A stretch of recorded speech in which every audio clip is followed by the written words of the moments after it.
Jumpa lagi dengan kami di Last Corner. Apa kabar semuanya? Semoga selalu sehat dan diberikan rezeki melimpah. Amin. Indonesia sedang berada di puncak gelombang balap motor. Setelah Veda Ega Pratama mengukir sejarah F4, kita akan lihat perbandingan mereka di sirkuit Mandalika, Motegi, Buriram, dan Sepang. Siapa di antara dua talenta ini yang memiliki kecepatan absolut paling mendekati kecepatan Veda Pratama?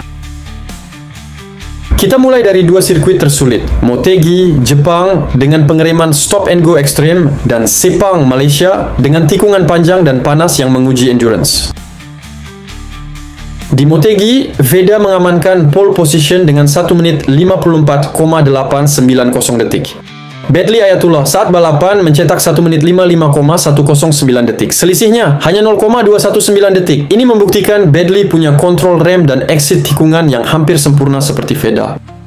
Sedangkan Ramadipa mencatatkan waktu tercepat 1 menit 55,776 detik atau selisih 0,886 detik dari Veda Pratama.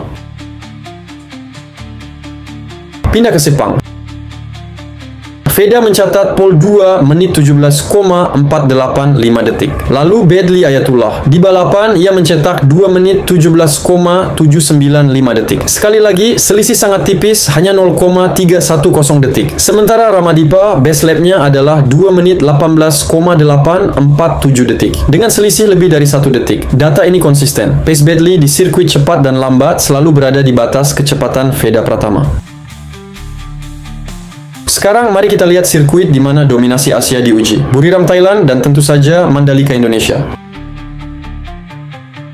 Di Buriram, Veda unggul dengan 1 menit 42,404 detik. Badly, meski baru, hanya berselisih 0,264 detik dari Veda Pratama atau 1 menit 42,668 detik. Polanya tidak berubah. Badly adalah replika kecepatan Veda Pratama.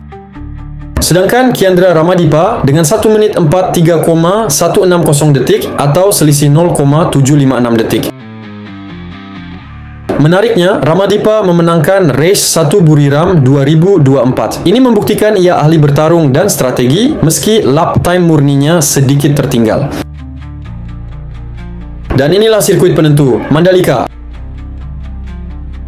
Veda mencatatkan waktu 1 menit 41,670 detik. Badly, dia hampir memecahkannya di balapan dengan 1 menit 41,791 detik. Hanya terpaut 0,121 detik. Ini adalah selisih terkecil di semua sirkuit. Di sirkuit kandang, pace Badly Ayatullah sudah mencapai level seorang juara Asia. Ramadipa juga cepat di sini dengan 1 menit 42,453 detik. Selisih 0,783 detik.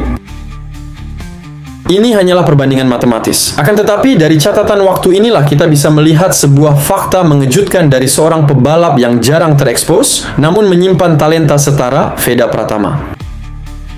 Badly Ayatullah adalah pebalap binaan Astra Honda Racing School dan siswa dari sekolah balap D45 Racing Academy milik Dedi Fermadi. Ayah dari peraih double podium Thailand Talent Cup di Sepang, yakni Abimanyu Bintang Fermadi. Masa depan balap motor Indonesia sepertinya semakin terlihat cerah. Kita punya kecepatan absolut dari Badly dan strategi pertarungan dari Ramadipa. Hanya konsistensi yang akan menjadi pekerjaan rumah dua pebalap muda Indonesia ini. Jika konsistensi bisa diraih, maka bukan mustahil mereka nantinya akan melebihi pencapaian seorang Veda Pratama. Namun tentu saja, netizen akan selalu memiliki sudut pandangnya sendiri. Jadi silahkan tuliskan pendapatmu di kolom komentar. Apakah Badly Ayatullah akan mengikuti jejak Veda dan Ramadipa untuk bertarung di kejuaraan Eropa? Semoga saja. Dan akhir kata saya pamit, sampai jumpa di tikungan berikutnya.